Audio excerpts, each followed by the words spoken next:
ان الذین یبایعونک انما یبایعون اللہ، یقیناً وہ لوگ جو اے نبی آپ سے بیعت کر رہے ہیں وہ حقیقت میں اللہ سے بیعت کر رہے ہیں۔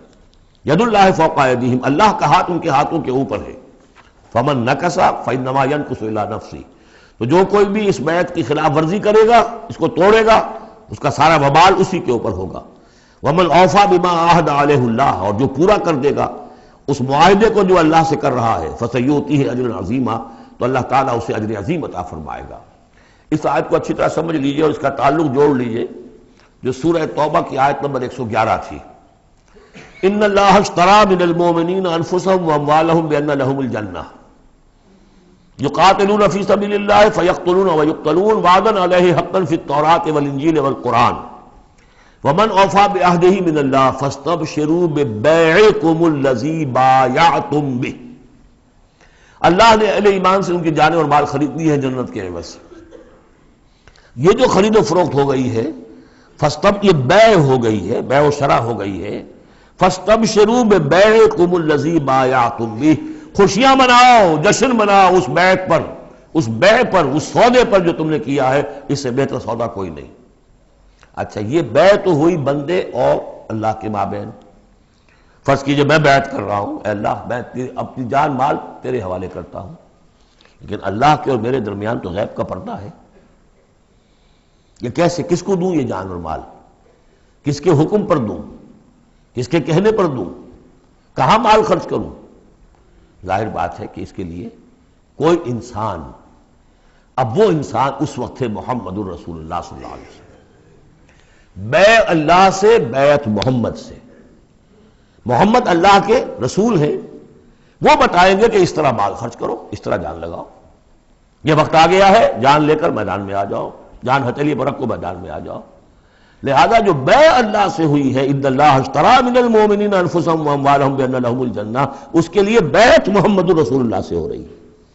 اور یہ عرب میں رواج تھا کہ جب وہ کوئی سودا کرتے تھے پھر وہ مصافحہ کرتے تھے، ہاتھ ملاتے تھے۔ ہاتھ جب ملا لیا اب وہ جو سودا ہے پکا ہو گیا، اب پیچھے نہیں جا سکتے آپ۔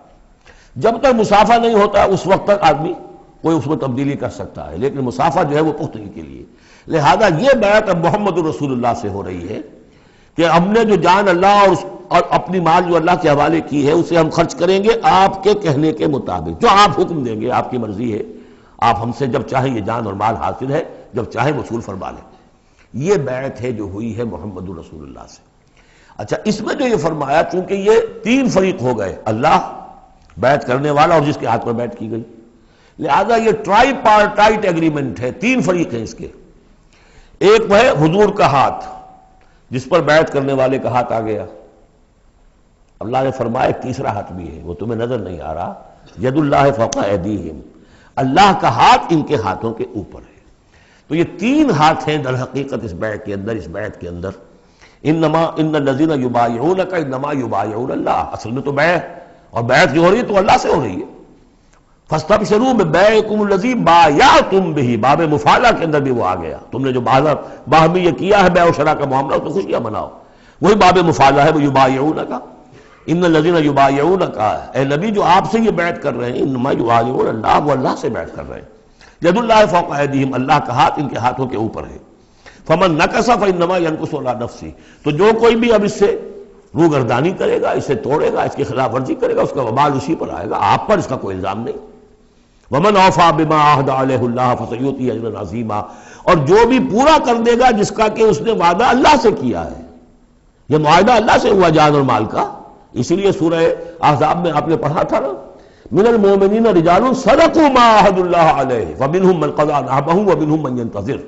اہل ایمان میں وہ جوان مرد ہیں جنہوں نے اپنا جو عہد کیا تھا اللہ سے وہ پورا کر دکھایا، سچا کر دیا۔ ان میں سے وہ بھی ہیں جو اپنی نظر پیش کر چکے، اور وہ بھی ہیں جو باقی منتظر ہیں ابھی کہ کب ہماری باری آئے۔ وبال دوش ہے سر جان ناتواں پہ، مگر لگا رکھا ہے تیرے خنجر و ثنا کے لیے، اے اللہ ہم لیے پھر رہے اس سر کو کہ کب تیری راہ میں کٹے اور ہم فارغ ہو جائیں، سمک دوش ہو جائیں، ہمارے کندھے سمک ہو جائیں، ہلکے ہو جائیں، سمک دوش، کندھا ہلکا ہو جائے۔ یہ سر کا بوجھ ہم لگائے ہوئے ہیں اپنے سر پر کہ کب تیری طرف سے حکم آئے ہم نے اپنے سر کٹوائیں اور ہم فارغ ہوں۔ اب اسی کو سمجھ لیجئے کہ حضور کے بعد یہ بیعت کس سے ہوگی؟ جو بھی کوئی داعی اللہ اب کھڑا ہو اللہ کے نام کے، نبی تو نہیں ہوگا، ہوگا امتی. اطاعت اس کی ہوگی اللہ اور اس کے رسول کی اطاعت کے نیچے نیچے، اس کے دائرے کے اندر، مستقل بذات اطاعت اس کی نہیں ہوگی. لیکن یہ کہ بہرحال اب بھی ضرورت ہوگی کہ کوئی جماعت ہو، کوئی جمعیت ہو، کوئی طاقت ہو. ایک فرد سے جو ہے اکیلا چنا بھاڑ نہیں پھوڑ سکتا. دین کو غالب کرنے کی جد و جہد، عقیم الدین جو ہم پڑھائے ہیں، یہ پورا سلسلہ جو ہے مکی صورتوں کا جو ان مدنی صورتوں کے ساتھ منسلک ہے، توحید عملی، اقامت دین. اور جو اس صورت کے اندر آ جائے گا لِیُظْہِرَهُ عَلَى الدِّینِ كُلِّهِ، اس کے لیے جماعت چاہیے، جمعیت چاہیے. تو اب بھی کوئی اللہ کا بندہ ہوگا، آپ اسے ٹھوک بجا کر دیکھ لیں، اطمینان دیکھیں، سوچ دیکھیں اس کی رائے کیا ہے، وہ کیا سمجھتا ہے. اگر وہ دین سے بھی واقف ہے، اگر وہ یہ کہ زمانے کے حالات سے بھی واقف ہے، اس کی شخصیت کو دیکھیے، اس کے ماحول کو دیکھیے. اگر آپ کا دل گواہی دے کہ یہ کوئی بہروپیہ نہیں ہے، یہ واقعتاً سنسیئر آدمی ہے، خلوص کے ساتھ اس کے ہاتھ میں ہاتھ دے کر بیٹھ کے ساتھ چلیے. یہی طریقہ مسنون اور منصوص ہے. یہی ایک طریقہ ہے جس کا قرآن مجید میں، یعنی نصوص کسے کہتے ہیں؟ نصوص قرآنی، نصوص حدیث. حدیث میں بھی ذکر ہے تو بیعت کا ہے. باقی اور کوئی طریقہ جماعت سازی کا مسنون نہیں ہے. مباح وہ بھی ہے، جو بھی طریقہ اختیار کر لیا مباح ہے، حرام نہیں ہے. ممبرشپ ہے، ممبرشپ سے پھر امیر کا منتخب کرنا ہے، 2 سال 4 سال کے بعد پھر انتخاب، ٹھیک ہے، کوئی شے حرام نہیں ہے جب تک کہ اس کی حرمت کے لیے کوئی دلیل نہ ہو. لیکن مسنون اور منصوص اور معصور 3 الفاظ. نصوص قرآن و سنت میں جس کا تذکرہ ہے وہ بیعت ہے. جو مسنون ہے پوری زندگی حضور کی جو ہے اس میں کتنی بیعتیں ہوئی ہیں، بیعت عقبہ اولیٰ، بیعت عقبہ ثانیہ، بیعت رضوان. اور پھر یہ کہ نحن الذین بایعوا محمدا علی الجہاد ما بقینا ابدا. جب غزوہ احزاب میں جب وہ خندق کھودی جا رہی تھی تو یہ شعر پڑھ رہے تھے صحابہ کرام، ہم ہیں وہ لوگ کہ جنہوں نے محمد سے بیعت کی ہے جہاد کی، اب یہ جہاد جاری رہے گا جب تک جان میں جان ہے. یہ ہے ساری زندگی میں آپ کی بیعت کا نظام تھا. اس کے بعد خلافت ہوئی تو بیعت پر ہوئی. حضرت ابو بکر سے بیعت، عمر سے بیعت، مشورہ علیحدہ بات ہے. جب طے ہو گیا کہ اب یہ ہو گیا تو بیعت. پھر خلافت میں کچھ غلط رخ پیدا ہو رہا تھا. حضرت حسین رضی اللہ تعالیٰ عنہ اور حضرت عبداللہ ابن زبیر رضی اللہ تعالیٰ عنہما یہ کھڑے ہوئے تو جنہوں نے جمعیت بنائی بیعت کی بنیاد پر بنائی. یہ دوسری بات ہے کہ جو کوفی تھے انہوں نے جو بیعت کی تھی حضرت حسین سے وہ توڑ دی انہوں نے. فمن نکث فانما ينکث علی نفسہ. اس کے بعد ہمارے ہاں اگر کوئی سلسلہ بنا ہے ارشاد کا، تزکیہ نفس کا، صوفیاء کا، وہ بھی بیعت. بادشاہ ہوتے تھے تو بیعت. پچھلی صدی میں جتنے جہاد ہوئے، ہمارے ہاں سب سے بڑا جہاد ہوا پچھلی صدی کا، 19ویں صدی عیسوی کا، سید احمد بریلوی رحمۃ اللہ علیہ اور شاہ اسماعیل شہید رحمۃ اللہ علیہ، ان لوگوں کا جو بیعت کی بنیاد پر جماعت تھی، کوئی اور بنیاد جماعت سازی کی نہیں تھی. مہدی سوڈانی نے جہاد کیا انگریزوں کے خلاف بیعت کی بنیاد پر. سلوسی نے جہاد کیا اطالویوں کے خلاف بیعت کی بنیاد پر. تو یہ بیعت کا لفظ ہے جو یہاں آیا ہے، اس کو اچھی طرح سمجھ لیجیے. یہ جان لیجئے کہ یہ جو دوسرا رکوع ہے اس سورہ مبارکہ کا، اور اس کے بعد تیسرا رکوع اور چوتھا رکوع جو ہے، ان میں بھی تقدیم و تاخیر ہے. یہ جو پہلے رکوع کا مضمون ہے یہ جا کر ملے گا اب تیسرے کے ساتھ، اور بعد میں یہ نازل ہوا ہے کہ یہ جو دوسرے رکوع میں آیتیں آ رہی ہیں. سَيَقُولُ لَكَ الْمُخَلَّفُونَ مِنَ الْأَعْرَابِ شَغَلَتْنَا أَمْوَالُنَا وَأَهْلُونَا. جب حضور واپس پہنچ گئے اور یہ غزوہ جو بیعت رضوان ہو گئی اور پھر صلح حدیبیہ ہو گئی، پھر آپ واپس پہنچے تو جاتے ہوئے گویا کہ ان سے کہا جا رہا ہے حضور سے، جیسے کہ غزوہ تبوک سے واپسی پر جو آیات نازل ہوئی وہ ہم سورہ توبہ میں پڑھ چکے ہیں. ان قریب کہیں گے وہ لوگ جو پیچھے رہ جانے والے تھے، من الاعراب، اعراب میں سے، شغلتنا اموالنا واہلونا. حضور نے عام اعلان کروایا تھا، فرض نہیں تھا، سب کے لیے لازم نہیں تھا. عمرے کے لیے چلنے کے لیے کہا تھا چلے، جتنے لوگ چل سکتے ہیں چلے. تو اب آئیں گے یہ اعراب جو ہے بادیہ نشین، اور وہ کہیں گے حضور ہم مشغول رہے اپنے اموال میں، اپنے ڈھور ڈنگر کی دیکھ بھال میں، اپنے اہل و عیال میں، ہم آپ کے ساتھ نہیں جا سکے، فاستغفر لنا، تو ہمارے لیے استغفار کیجئے. یقولون بألسنتہم ما لیس فی قلوبہم. یہ لوگ اپنے منہ سے وہ کچھ کہہ رہے ہیں اپنی زبانوں سے، ان کے دلوں میں نہیں ہے، دلوں میں کچھ اور ہے. یہ منافقوں کا تذکرہ ہو رہا ہے اعراب میں سے. قل فمن یملک لکم من اللہ شیئا ان اراد بکم ضرا او اراد بکم نفعا. ان سے کہیے کہ اگر اللہ تعالیٰ نے تمہارے لیے کوئی بھی اگر ضرر کا فیصلہ کیا تھا تو، اور اگر خیر کا فیصلہ کیا تھا تو کون سی چیز روک سکتی ہے؟ من یملک لکم من اللہ شیئا، کون ہے وہ کہ جو اختیار رکھتا ہو تمہارے بارے میں اللہ کی طرف سے کچھ بھی، اگر اس نے ارادہ کیا ہو ضرر کا. یعنی اگر کوئی خرابی ہونی تھی تو کیا تمہارے یہاں ہونے کی وجہ سے رک جانی تھی؟ یا اگر خیر کوئی آنا تھا تو تمہاری غیر موجودگی میں نہیں آ سکتا تھا؟ یعنی پیچھے رہ جانا چاہیے معنی دار، کیوں رہ گئے؟ اگر کوئی خیر آنا تھا وہ تمہاری غیر موجودگی میں بھی آ سکتا ہے، کوئی شر آنا تھا وہ تمہاری موجودگی میں بھی آ سکتا ہے. تو جب تمہاری موجودگی اور ناموجودگی اللہ کے اعتبار سے تو بالکل برابر ہے، تو تمہارا یہ بہانہ تراشنا جو ہے یہ صحیح نہیں ہے. بل کان اللہ بما تعملون خبیرا، بلکہ تم جو کچھ کرتے رہے ہو اللہ اس سے باخبر ہے. وہ کیا ہے؟ اب ان کے دل کی بات اللہ تعالیٰ، ان کے دل میں جو چور تھا. بل ظننتم، تمہیں یہ گمان ہو گیا تھا، ان لن ينقلب الرسول والمؤمنون الى اہلہم ابدا، ان کو یہ گمان ہوا کہ ان کا تو معلوم ہوتا ہے کہ واقعتاً کوئی دماغ خراب ہو گیا مسلمانوں کا، قریش پر چڑھائی کر کے جا رہے ہیں. قریش، یہ تو سمجھیے کہ ان کے لیے ابھی تک عرب میں جو ان کی حیثیت تھی قریش کی، وہ سمجھتے تھے کہ اب تو یہ موت کے منہ میں جا رہے ہیں، اب یہ واپس ان میں سے کوئی آنے والا نہیں ہے. بل ظننتم، تم نے یہ گمان کیا تھا، ان لن ينقلب الرسول والمؤمنون الى اہلہم ابدا، کہ اب واپس آئیں گے ہی نہیں رسول اور اہل ایمان اپنے گھر والوں کی طرف. وزین ذلک فی قلوبکم، اور یہ تمہارے دلوں میں کھما دی گئی بات. وظننتم ظن السوء، اور تم نے بہت برا گمان کیا. وکنتم قوما بورا، اور تم ہو ہی تباہ ہونے والے لوگ.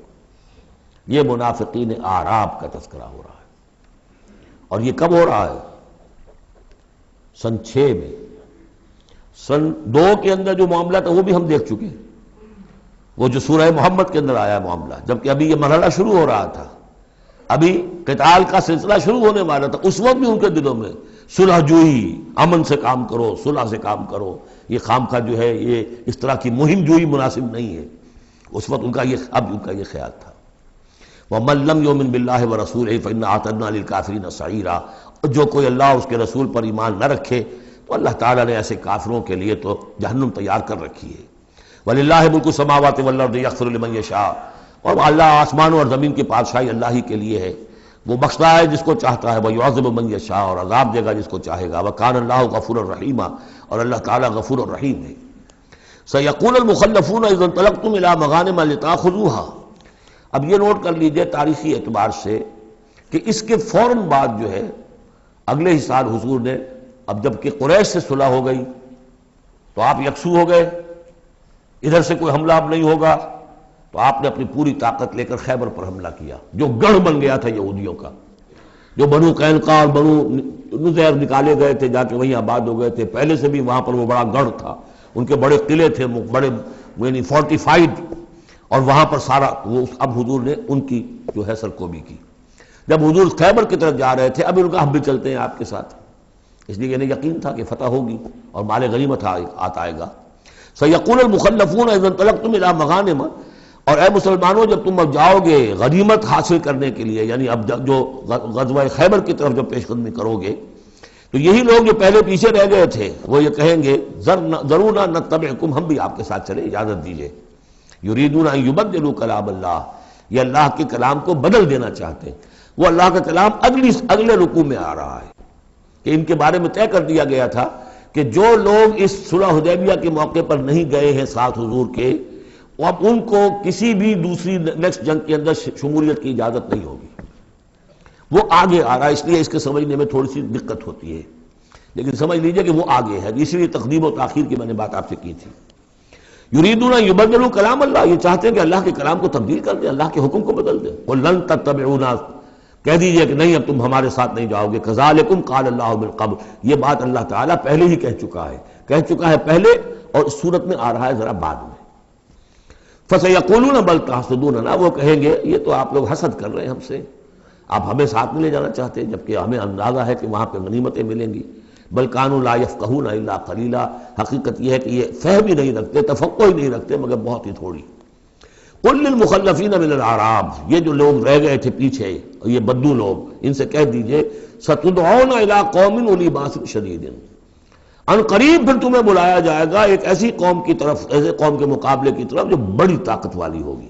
تو قاتلونہم او یسلمون، یا تم ان سے قتال کرو گے یا وہ مسلمان ہوں گے اور یا وہ اطاعت قبول کریں گے. اس سے ہے اشارہ در حقیقت جو نیا سلسلہ جنگوں کا اب شروع ہونے والا تھا، اور وہ تھا سلطنت روما کے خلاف غزوہ موتا. اب اندرون ملک عرب کا معاملہ جو تھا وہ ختم ہوا، اب تو اصل جو معاملہ پیش آنا ہے وہ انقلاب محمدی کا بین الاقوامی مرحلہ ہے، تصدیر الانقلاب، انقلاب کو اب آگے ایکسپورٹ کرنا ہے. اور اب ٹکراؤ ہونے والا ہے جس کی پیشگی خبر دی جا رہی ہے سلطنت روما کے ساتھ، جہاں سٹینڈنگ آرمیز تھی لاکھوں کی، جو رومن لیجنز مشہور ہیں تاریخ کے اندر، غرق آہن اور ٹرینڈ. تو تمہیں بلایا جائے گا اس وقت، پھر تمہیں ایک موقع دے دیا جائے گا. ستدعون الی قوم اولی باس شدید تقاتلونہم او یسلمون. اور یہ اصل میں تین چیزیں آ گئیں وہی کہ اب جو بھی اس عرب سے باہر جو معاملہ ہوا ہے، یا تو وہ اسلام لے آئے یا وہ اطاعت قبول کر لیں. یہ دونوں یسلمون میں شکلیں ہو جائیں گی، اطاعت قبول کر لیں گے اسلام لے آئیں یا پھر جنگ ہوگی. فَإِن تُطِيعُوا يُؤْتِكُمُ اللَّهُ أَجْرًا حَسَنًا. اگر اس وقت تم اطاعت کرو گے اللہ کے رسول کی، ان کے ساتھ جاؤ گے، تو اللہ تعالیٰ جو ہے تمہیں اجر حسنہ دے گا. وَإِن تَتَوَلَّوْا كَمَا تَوَلَّيْتُم مِّن قَبْلُ. اور اگر تمہیں اسی طرح پیٹھ دکھا دی جیسے کہ پہلے پیٹھ دکھائی تھی، يُعَذِّبْكُمْ عَذَابًا عَلِيمًا، تو اللہ تعالیٰ عذاب علیم دے گا تمہیں. لَيْسَ عَلَى الْأَعْمَىٰ حَرَجٌ. ہاں اگر کوئی اندھا ہے تو اس پر کوئی الزام نہیں ہے، کوئی تنگی نہیں ہے، وہ اگر نہیں گیا کوئی بات نہیں. وَلَا عَلَى الْأَعْرَجِ حَرَجٌ. کوئی لنگڑا ہے تو اس کے لیے بھی نہیں ہے. وَلَا عَلَى الْمَرِيضِ حَرَجٌ. اسی طریقے سے کوئی بیمار ہے تو اس پر بھی کوئی اس کی باس پرس نہیں ہے. وَمَن يُطِعِ اللَّهَ وَرَسُولَهُ يُدْخِلْهُ جَنَّاتٍ تَجْرِي مِن تَحْتِهَا الْأَنْهَارُ. اور جو اللہ تعالیٰ اور اس کے رسول کی اطاعت کرے گا، اللہ تعالیٰ اس کو داخل کرے گا ان باغات میں جن کے دامن میں ندیاں بہتی ہوں گی. وَمَن يَتَوَلَّى. اور جو کوئی پلٹ جائے، پیٹھ موڑ لے، يُعَذِّبْهُ عَذَابًا عَلِيمًا. اللہ تعالیٰ اسے عذاب علیم، دردناک عذاب دے گا. اب اس کے بعد یہ پہلے رکوع والا مضمون جو بیعت کا مضمون چل رہا تھا، وہی بیعت کا مضمون اب آگے یہاں چل رہا ہے. یہ بیچ والا جو ہے دوسرے رکوع کا مضمون، یہ اس کے بعد کا تھا، پہلے آ گیا. وہاں جو فرمایا تھا کہ ان الذین یبایعونک انما یبایعون اللہ، اب آگے چلیے. لقد رضی اللہ عن المؤمنین اذ یبایعونک تحت الشجرہ. اللہ راضی ہو گیا ان اہل ایمان سے جو آپ سے بیعت کر رہے تھے درخت کے نیچے. فعلم ما فی قلوبہم. تو اللہ تعالیٰ کے علم میں ہے جو کچھ ان کے دلوں میں تھا. اور اس وقت ذوق شہادت اور جوش جہاد تھا، ابھی وہ صلح کی بات تو ہوئی نہیں، وہ تو بیعت کر کے ہونے کے بعد ہوئی ہے. فانزل السکینۃ علیہم. اللہ نے ان پر سکینت، سکون، اطمینان نازل کر دیا. واصابہم فتحا قریبا. اور انہیں فتح دے دی بہت قریب. وہ فتح قریب وہی ہے، انا فتحنا لک فتحا مبینا. اس صلح کو کہا گیا کہ فوری طور پر انہیں فتح مل گئی. ومغانم کثیرۃ یاخذونہا. اور بہت سی غنیمتیں ہیں جو وہ اور جو لیں گے، حاصل کریں گے. وکان اللہ عزیزا حکیما. اور اللہ تعالیٰ زبردست ہے، حکمت والا. وعدکم اللہ مغانم کثیرۃ تاخذونہا. اے مسلمانوں، اللہ کا تم سے وعدہ ہے، بہت سی غنیمتیں تمہیں ملیں گی. فعجل لکم ہذہ. تو یہ تو تمہیں نقد دے دی ہے، فوری طور پر دے دی ہے یہ فتح جو تمہیں مل گئی ہے. وکف ایدی الناس عنکم. اور اللہ تعالیٰ نے روک لیا لوگوں کے ہاتھوں کو تم سے. لتکون آیۃ للمؤمنین. تاکہ یہ اہل ایمان کے لیے ایک نشانی بن جائے. وَيَهْدِيَكُمْ صِرَاطًا مُسْتَقِيمًا. اور اللہ تعالیٰ تمہاری رہنمائی فرمائے سیدھے راستے کی طرف. یعنی اب تمہاری جد و جہد جو ہے وہ تیر کی طرح سیدھی کامیابی کے آخری مراحل تک پہنچ جائے. بارک اللہ لی ولکم فی القرآن العظیم ونفعنی وإیاکم بالآیات والذکر الحکیم.